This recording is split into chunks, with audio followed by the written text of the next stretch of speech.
You think a simple ID check cannot spiral, but in October 2023, one moment turns into 5 escalating levels of control that strip everything down to nothing.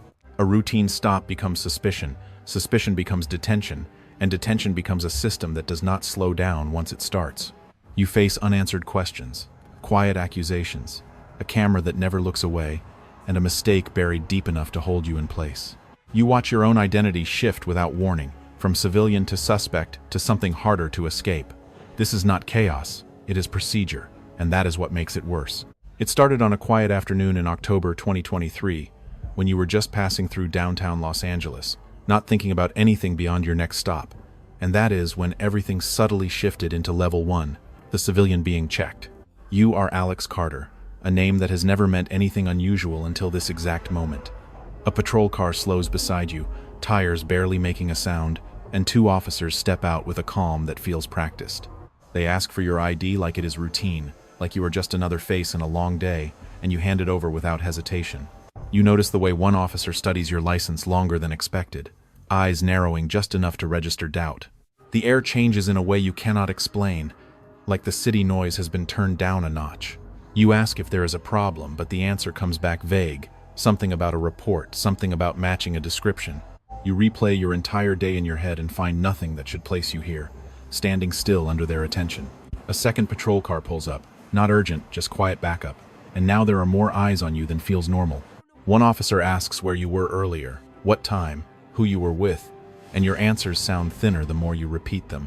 You catch a glimpse of your own reflection in a nearby window, and for a second you look like someone else entirely. They tell you to wait while they check something, and that word wait stretches longer than it should. You realize this is no longer just a casual stop, and something unseen has already started moving against you, pulling you into a situation you do not understand yet.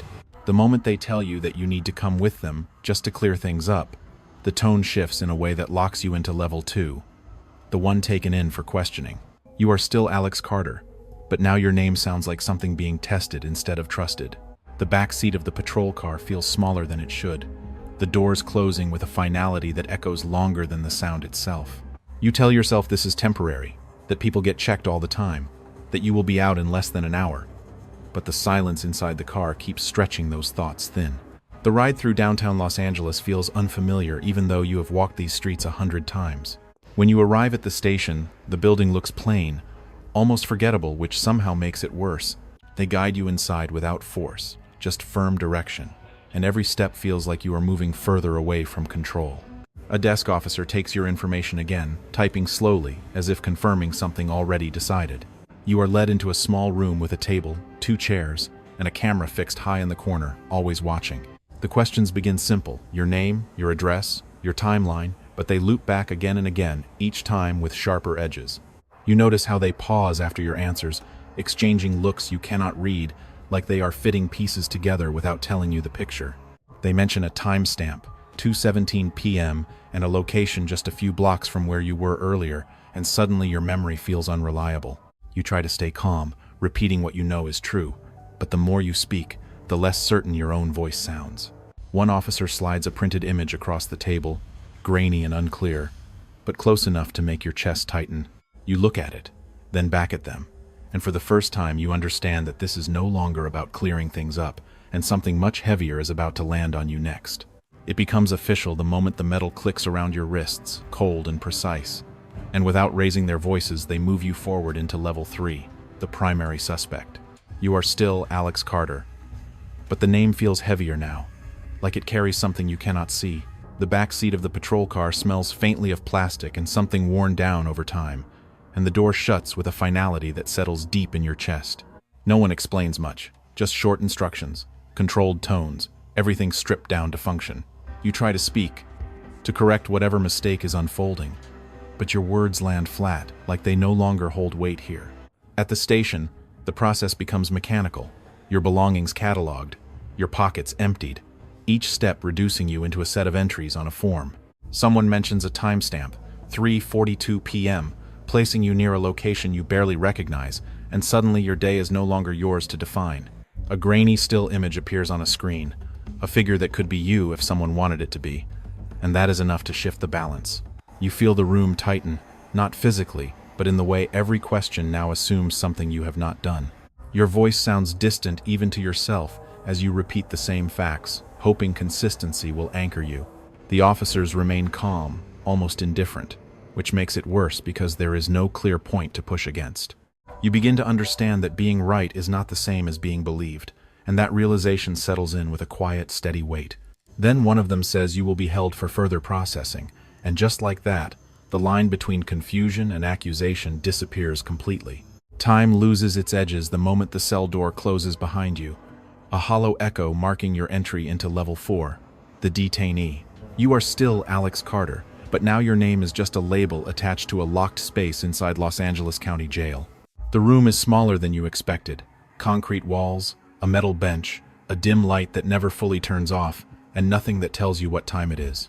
You sit because there is nowhere else to stand, and the silence feels heavier than any noise outside.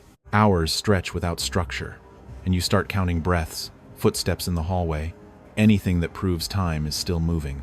A distant voice calls out another name, then another. None of them yours.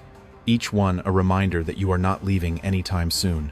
You replay October 2023 inches your head again and again, searching for the exact second everything went wrong, but the answer never comes. Somewhere nearby, someone speaks in fragments. A story you cannot fully hear, but enough to make you realize everyone here believes they should not be here. The light flickers once, just enough to make your eyes adjust, and in that brief shift, you notice a camera fixed high in the corner, always watching, never blinking. You wonder how many hours it has recorded you sitting still, doing nothing, existing as a suspect instead of a person. A guard passes by without looking in, footsteps steady, routine untouched by whatever is happening inside your head. You try to hold on to simple facts, your name, your timeline, the truth as you know it, but even those begin to feel distant in this space.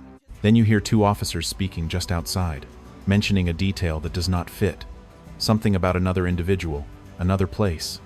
And for the first time, you sense a crack in the story built around you. The transfer happens without warning, a quiet decision made somewhere above you, and by the time you realize it, you are already stepping into Level 5, the high-security inmate. You are still Alex Carter, but now your name moves through a different system inside Los Angeles County Jail, one that feels colder, more controlled, less forgiving. The hallway is narrower, the doors thicker, the air sharper, and every movement is directed with short, precise commands that leave no room for questions. You are placed in a single cell, isolated, monitored at all times. The camera now closer, more deliberate, like it is studying you rather than just recording. The light here does not flicker. It hums steadily, removing any sense of night or day, making time feel like a flat line. You try to understand why you are here, what changed, what elevated you from confusion to containment, but no one explains anything. A guard mentions classification, risk level, procedural adjustment, words that sound official but mean nothing to you. You sit on the edge of the metal bed and realize the system does not need certainty to act. It only needs enough doubt to keep you inside it.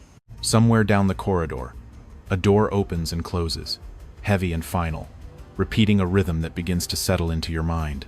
Then it happens, a quiet conversation just outside your cell, two voices, one correcting the other, referencing a different Alex Carter, a different case file, a mismatch buried in paperwork. The words are brief, almost careless, but they cut through everything you have been holding on to. You stand, waiting for someone to come back, to open the door, to acknowledge the mistake, but no one does. Minutes pass, then longer, and the silence returns like nothing ever shifted. You realize the truth may already exist, but the system has not caught up to it yet, and until it does, you remain exactly where you are. By the time the truth surfaces, it no longer feels like freedom waiting on the other side. It feels like a delay in a system that never noticed you slipping through it. You are still Alex Carter, still standing in the same space, but now you understand how thin the line really is. Nothing dramatic breaks you out, no sudden reversal, just slow recognition that may or may not arrive in time. The door stays closed, the camera stays on, and the process keeps moving forward.